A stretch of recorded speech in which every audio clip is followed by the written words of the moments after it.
They call me a hunter, a contractor, a government asset. Bullshit. I'm just a man who's good at killing things. Things that most people only see in nightmares. Things that the government, in its infinite wisdom, decided needed eliminating. This time it was the cryptids of Blood Mountain, Georgia. A goddamn mountain range crawling with things that shouldn't exist. It was the biggest mistake of my life. Why life before Blood Mountain was simpler. I was a shadow, a whisper in the dark. Clean, efficient. In and out. No attachments. My apartment was sterile. My meals were takeout. And my only company was the weight of my silenced rifle. I was a ghost, and I liked it that way. The contract for Blood Mountain was different. It was a messy job, even for me. The briefing was sparse. Eliminate all hostile life forms within the designated parameters. Hostile being the operative word. No specifics. Just kill everything that moves and looks vaguely wrong. The contrast between my previous missions and this one was stark. Before, targets were human, flawed, predictable in their weaknesses. Here, in the humid, oppressive air of the Georgia mountains, we were dealing with something else entirely. Something primal, something ancient. My team, a motley crew of heavily armed specialists, were uneasy. Even Sergeant Miller, a grizzled veteran with more scars than I had years, looked pale under the moonlight filtering through the dense canopy, though we started our ascent at dusk.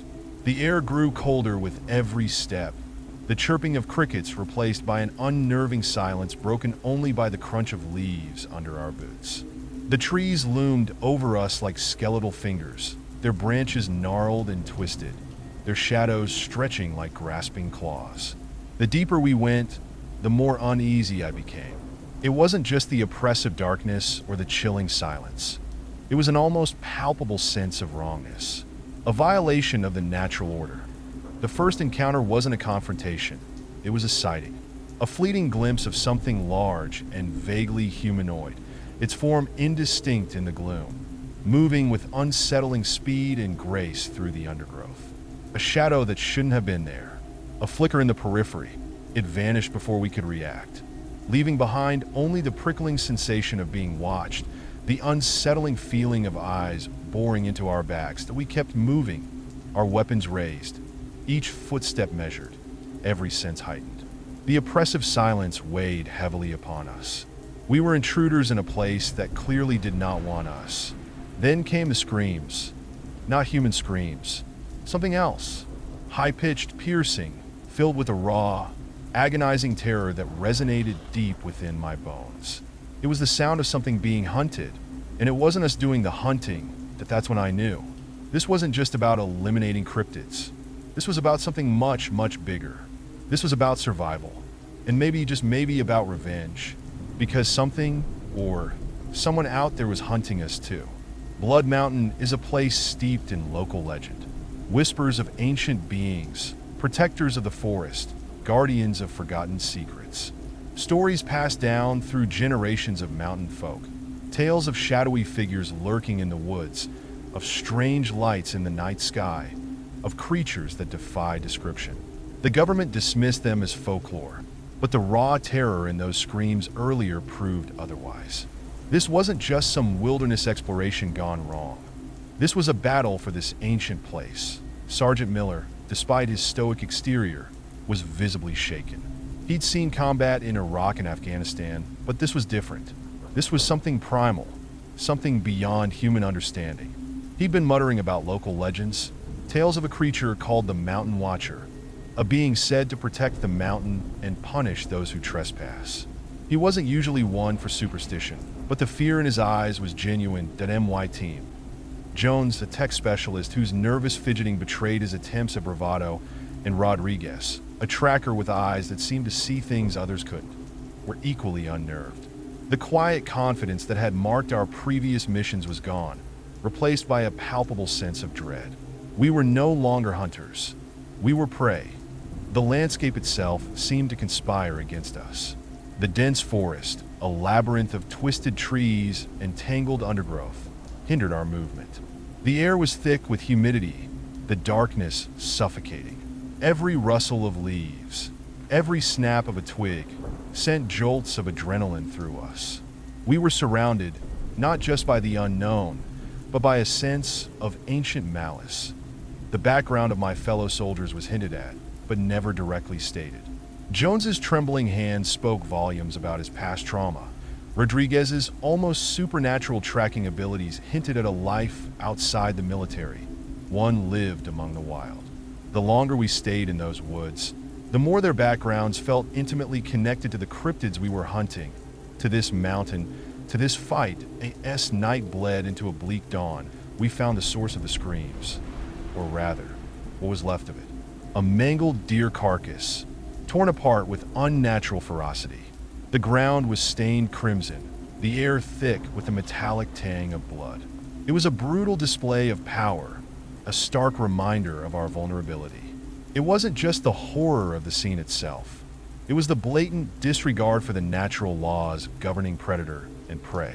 This was something that operates by a different set of rules, something ancient, something vengeful. That's when I realized this wasn't just a job anymore. This was personal. The next few days were a blur of adrenaline and terror. We moved deeper into the mountain, our progress hampered by the treacherous terrain and the constant threat of unseen eyes watching us. The attacks became more frequent, more brutal. We weren't just being watched, we were being hunted. Jones, despite his initial fear, proved surprisingly resourceful. His tech skills helped us set up a perimeter, utilizing motion sensors and thermal imaging cameras. But the cryptids seemed to anticipate our every move, bypassing our defenses with a chilling ease that bordered on supernatural. Rodriguez, meanwhile, showed an almost unnerving understanding of the mountain, his knowledge of the terrain enabling us to avoid some of the more dangerous areas, to anticipate the ambushes, but also suggesting a level of familiarity with the creatures that bordered on the uncanny. His quiet demeanor hid a deep understanding of the mountain and its inhabitants. One night, a creature attacked our camp. It moved with impossible speed, a blur of shadow and muscle, its claws ripping through our tents with ease. Miller fought with a ferocity born of desperation, but it was no match for the creature's strength and agility. We managed to drive it off, but not before it had left Jones with a deep gash across his arm, a wound that pulsed with an unnatural coldness. The wound wouldn't heal. Not normally. It was as if the creature's claws carried a strange, almost magical venom. The cold seeped into Jones, turning his flesh pale and his eyes vacant. The incident shattered the last vestiges of our confidence. We were losing, and we were losing fast. The fear became palpable, not only the fear of death, but also a primal, unsettling dread of the unknown. Rodriguez, despite his calm exterior, became increasingly agitated. His knowledge of local legends and lore became more than just superstition. It became a way of understanding our enemy. He spoke of rituals, of sacrifices, of an ancient pact that bound the mountain's inhabitants to the land. He hinted at the possibility of appeasement, of negotiating with the creatures rather than fighting them, a suggestion that was met with skeptical glances from the rest of the team, and particularly me. The pressure mounted. We were running low on supplies, our morale plummeting. The constant threat of attack left us exhausted, our nerves frayed. We weren't just fighting for survival. We were fighting against an overwhelming force, a force that seemed to understand our weaknesses, to predict our moves, to manipulate our fears. And that was the most terrifying thing of all. It wasn't just a fight for survival anymore. It was a fight against the very fabric of reality. The dwindling supplies forced a difficult choice: stay and risk starvation, or attempt a dangerous trek through unfamiliar territory to reach a potential supply cache we'd learned about through intercepted radio chatter. The risk was immense. The unknown terrain, combined with the constant threat of the cryptids, made the journey a suicide mission. Time was running out. The cold from Jones' wound was spreading, his condition deteriorating rapidly. That Rodriguez's understanding of the mountain became crucial. He led us through hidden trails, his knowledge of the terrain proving invaluable. His skill seemed almost intuitive, surpassing any learned tracking ability. His quiet efficiency masked a growing desperation. He seemed to feel the mountain's distress as acutely as our own. He spoke of a place of power, a location within the mountain, possibly linked to the cryptids, a place where the thin veil between worlds was at its thinnest. A place that might hold the key to ending the attacks, or at least understanding the source of the malice that Miller's skepticism towards Rodriguez's suggestions was slowly eroding. His fear was palpable, and the sight of his colleagues' slow decay was a constant reminder of their impending doom. His growing acceptance of Rodriguez's insights created a strange dynamic, highlighting their contrasting approaches to the crisis. The stoic sergeant, who had always favored brute force and military strategy, found himself gradually accepting the ancient lore and rituals that the mountain held. This internal conflict within him added a layer of tension to the overall narrative that Jones's deteriorating condition became a subplot intertwining directly with our central conflict. His worsening physical state mirrored the diminishing hope of our survival. His descent into a feverish delirium provided cryptic insights, fragmented memories of past experiences that seemed linked to the cryptids, suggesting a connection between the cryptids and the government's deeper intentions. He started muttering about a government cover-up, about experiments, about something far more sinister than just eliminating hostile cryptids. The impending deadline for our mission added another layer of pressure. The government, initially uncommunicative, started sending increasingly frantic messages demanding results.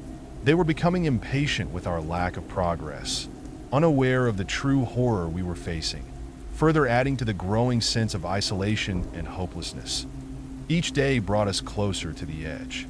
Each night, the attacks grew more intense. Our hope dwindled. We were trapped in a deadly game of cat and mouse. The creatures always one step ahead, our every move anticipated, our every weakness exploited. We were fighting not just for survival, but against something far older, far more powerful, and far more cunning than we could have ever imagined. We reached the location Rodriguez described, a hidden cave shrouded in mist, pulsating with an unnatural energy. It was a place of power, a nexus of ancient energy, a place where the veil between worlds felt alarmingly thin. Inside, we found ancient carvings on the cave walls, depicting creatures that eerily resembled the cryptids we'd been hunting. They weren't just monsters. They were guardians. Jones, in his delirium, started reciting a passage from the carvings, his voice surprisingly clear and strong. It was a prayer, ritualistic incantation, revealing a truth far more disturbing than we could have ever imagined. The cryptids weren't simply hostile. They were protecting something. They were protecting this place, this energy, from something far more sinister, something the government was actively trying to exploit. The government wasn't just hunting cryptids. They were using them as a distraction, a smokescreen for a far more nefarious purpose. Jones's fragmented ramblings revealed the truth. The government had been conducting secret experiments within the mountain, tampering with the ancient energies, hoping to weaponize them. The cryptids were simply trying to stop them, to protect their sacred ground. Miller was stunned. His faith in the mission and in his superiors completely shattered. He stared at Jones, at the carvings, at the raw power emanating from the cave walls, the cold creeping into his heart. The horrifying truth seeped into him, a betrayal worse than any enemy fire he had ever faced. This revelation changed everything. We weren't hunters anymore. We were caught in the middle of a far bigger conflict, a conflict between ancient protectors and a government hellbent on exploiting a power they didn't understand. The cryptids weren't just monsters. They were victims of the government's reckless ambitions. Suddenly, the cave trembled. A deep rumbling sound echoed through the tunnels, followed by a deafening roar. A massive creature, far larger and more terrifying than anything we had encountered before, emerged from the depths of the mountain. It was the Mountain Watcher, the creature of legend, the protector of Blood Mountain. It was magnificent and terrifying in equal measure. It was the ultimate embodiment of this sacred place's fury. It was not an animal, it was something else entirely. This wasn't just a turning point in the mission, it was a turning point in our lives. We were no longer fighting for the government, we were fighting for the mountain itself. Our mission shifted from elimination to survival, and to something far greater, retribution. The cryptids weren't the enemy, the government was. The creature that emerged from the depths was unlike anything we had ever seen. Towering, monstrous. Its form a grotesque blend of shadow and muscle. It radiated an aura of raw, untamed power. It was the apex predator, the ultimate guardian of the mountain, and it was enraged. The initial shock gave way to a desperate scramble for survival. We fired our weapons, but our bullets seemed to harmlessly glance off its thick hide. The creature moved with impossible speed, its massive claws tearing through our defenses like paper. Miller, despite his shattered beliefs, fought with a primal ferocity, his years of combat experience channeling into a desperate defense. Rodriguez, however, seemed oddly calm, almost accepting of the creature's wrath. The creature focused its attack on me. I fought back, my years of training kicking in, but I was no match for its sheer strength and power. It pinned me to the ground, its claws inches from my throat, its eyes burning with ancient fury. This wasn't a fight for survival. This was a judgment, a reckoning. Then, unexpectedly, the creature stopped. It looked past me, its gaze fixing on something behind me. Its posture shifted, its aggression giving way to a defensive stance. Something else was coming, something far worse. From the depths of the cave emerged a wave of shadowy figures, smaller than the apex predator, but far more numerous, far more sinister. These were the government's creations, the results of their reckless experiments. Genetically modified horrors, twisted parodies of life. They moved with a chilling efficiency, their eyes burning with cold, malevolent intelligence. The creature, despite its immense power, seemed genuinely afraid of these abominations. It was a turning point that redefined our alliances. Instead of hunting the cryptids, we were forced into a reluctant alliance with them, a desperate attempt to fight a common enemy. The mountain's ancient protectors, once our targets, were now our unexpected allies against a far greater threat. The situation had turned on its head. The initial conflict was replaced by a struggle for survival against a more insidious, technologically advanced horror. Our understanding of the cryptids completely changed, shifting from monstrous adversaries to victims of a far greater evil. Miller, Jones, and Rodriguez, despite their different backgrounds and initial beliefs, found themselves united by a common goal: survival. Our mission had completely shifted, the enemy redefined. The initial fear was replaced by a fierce determination, the desperation of cornered animals fighting for their very existence against a superior force. The government's betrayal had forced an unlikely alliance, a testament to the universal desire for survival. From the depths of the cave emerged a wave of shadowy figures, far more numerous and terrifying than the cryptids we'd encountered before. They were the true enemy, the government's creations, horrific chimeras born from their reckless experiments, twisted parodies of life itself. These weren't just creatures, they were weapons, the result of the government's attempts to harness the mountain's power for their own nefarious purposes. The Mountain Watcher, its earlier rage replaced by a fierce protectiveness, turned to face the oncoming horde. The battle was immediate and brutal. The creature fought with a ferocious determination, defending its territory with unwavering ferocity.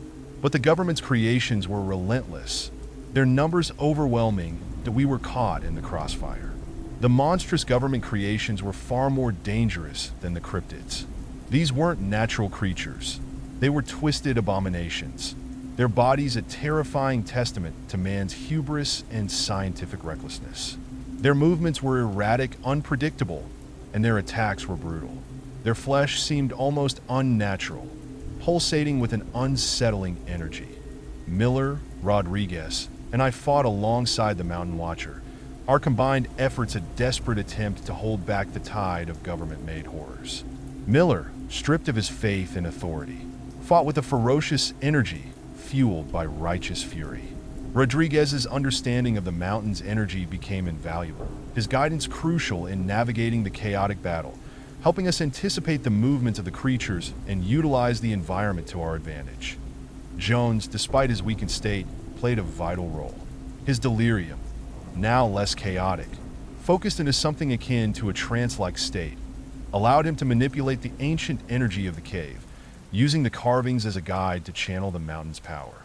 His feverish chanting seemed to empower the Mountain Watcher, reinforcing its already formidable abilities. His fragmented knowledge became the key to uniting us against a common enemy. It was a grueling battle, a fight for survival against overwhelming odds. We were outnumbered, outmatched, and outgunned, but we fought with the power of desperation, with the rage of the betrayed, and with the aid of the ancient guardian of the mountain. This was no longer about government contracts. It was about defending a sacred place and avenging those who had been abused and exploited. This battle redefined our understanding of morality, of good and evil, that we were no longer simply soldiers. We were protectors. This wasn't just a fight for survival. This was a fight for redemption. We were fighting for our lives, for the life of the mountain, and for a future free from the government's insidious schemes. The relentless assault of the government's creations forced a desperate change in strategy. We couldn't simply fight them head-on. We needed to exploit their weaknesses. Rodriguez, drawing upon his intimate knowledge of the mountain and its ancient energies, identified a series of pressure points within the cave system. These were not merely geographical locations, but nodes of power, points where the mountain's energy could be amplified and redirected. The plan was audacious, bordering on suicidal. We would use the mountain's energy, channeled through these pressure points, to create a wave of destructive force, a surge of raw power that would overwhelm the government's creations. It was a risky gamble, but our options were dwindling. We were outmatched, outgunned, and running out of time. Jones, still in his trance-like state, was crucial to this plan. His connection to the mountain's energy allowed him to act as a conduit, focusing and amplifying the power flowing through the pressure points. Miller, his fury channeled into grim determination, took the lead in reinforcing our defenses, preparing to unleash the surge of power. I focused on protecting Jones, providing him with the time and space he needed to perform the ritual. The Mountain Watcher, sensing our plan, took up a strategic position, its massive form guarding our flanks. The government's creations, sensing our shift in strategy, intensified their attacks. They came at us in waves, a relentless tide of genetically modified horrors. The cave walls echoed with the sound of gunfire, the clash of flesh against stone, the screams of dying creatures. We fought back with desperate courage, using our combined skills and the environment to our advantage. As we prepared for the final assault, a growing sense of urgency filled the cave. We were not only fighting for our survival, but for the future of the mountain, the preservation of a place where the delicate balance between nature and ancient power had been shattered by human greed. Each strike, each shot, was a blow against that greed, a rebellion against the arrogance of those who sought to control the forces they could not comprehend. The air thrummed with raw energy, a palpable sense of anticipation building to a crescendo. The moment of truth was near. The fate of the mountain, and possibly the world, hung in the balance. The moment arrived. Jones, his face pale and drawn, his eyes glowing with an unnatural light, began the ritual. He chanted ancient words, his voice resonating with the power of the mountain itself. The air crackled with energy, the cave walls vibrating, the very ground beneath our feet trembling. The pressure points, activated by Jones's chanting, began to glow with an intense light.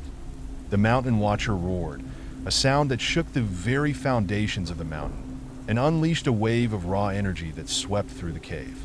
It was a terrifying spectacle, a maelstrom of light and shadow, a destructive force of nature unleashed. The government's creations were caught in the heart of this surge, their bodies writhing and contorting under the onslaught of raw power. Their unnatural flesh sizzled and smoked, their bodies disintegrating into ash. The climax wasn't just a battle, it was a cataclysm.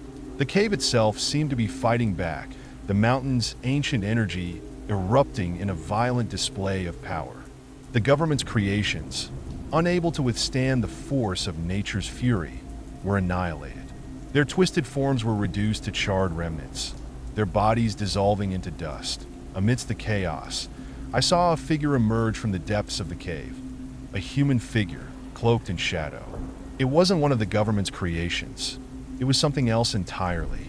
A figure of immense power, radiating an aura of dark energy. This was the true mastermind, the one who had orchestrated the entire operation, the one who had sought to exploit the mountain's power for their own nefarious ends. This figure, revealing a shocking truth about the project's origins, was a high-ranking government official, someone we had trusted, someone who was deeply involved in the project, not just as a supervisor, but as the driving force behind this catastrophic experiment. This unexpected revelation changed everything. The creature, the Mountain Watcher, shifted its attention, its earlier fury directed now at this human figure, a true manifestation of the mountain's wrath. This wasn't a victory for us. It was a judgment, a reckoning. The mountain was not only protecting itself, but also exacting its vengeance. The confrontation between the Mountain Watcher and the Mastermind was swift and brutal. The immense power of the ancient guardian crushed the government official, a final, devastating act of revenge. The Mastermind's death marked the end of the government's operation and the beginning of the mountain's healing. This was not simply a battle won, it was justice served.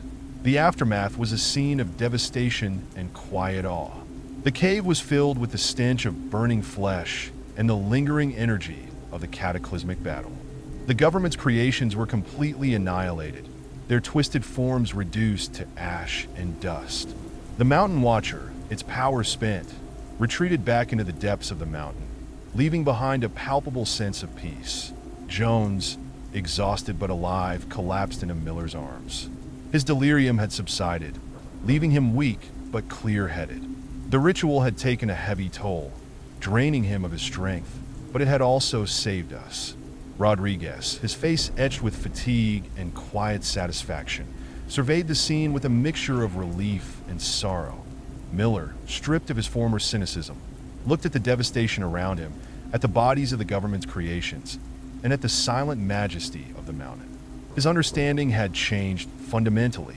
His past beliefs had been shattered, replaced by a newfound respect for the ancient forces of nature and a profound guilt for the part he had played, however unknowingly, in the events leading to the catastrophic experiment, that we were alive, but at a cost. We had witnessed the consequences of human greed, the terrifying results of unchecked scientific ambition.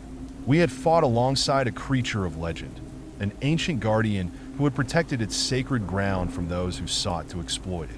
We had survived, but we were forever changed. The government's cover-up was broken. The truth, however horrifying, would eventually come to light. The mountain, scarred but not broken, seemed to exhale. The air, once thick with malice and fear, was now filled with a quiet energy, a sense of renewal. The ancient power that had been abused was now at rest. We left Blood Mountain, our bodies bearing the scars of the battle, our minds forever etched with the horrors we had witnessed, carrying with us the weight of what we had seen and the solemn knowledge of what we had done. We had avenged those who had been used, and we had defended a place that had no voice of its own. The memory of the monstrous creations, of the devastating battle, would forever haunt us, a constant reminder of the price of unchecked ambition and the devastating consequences of human hubris.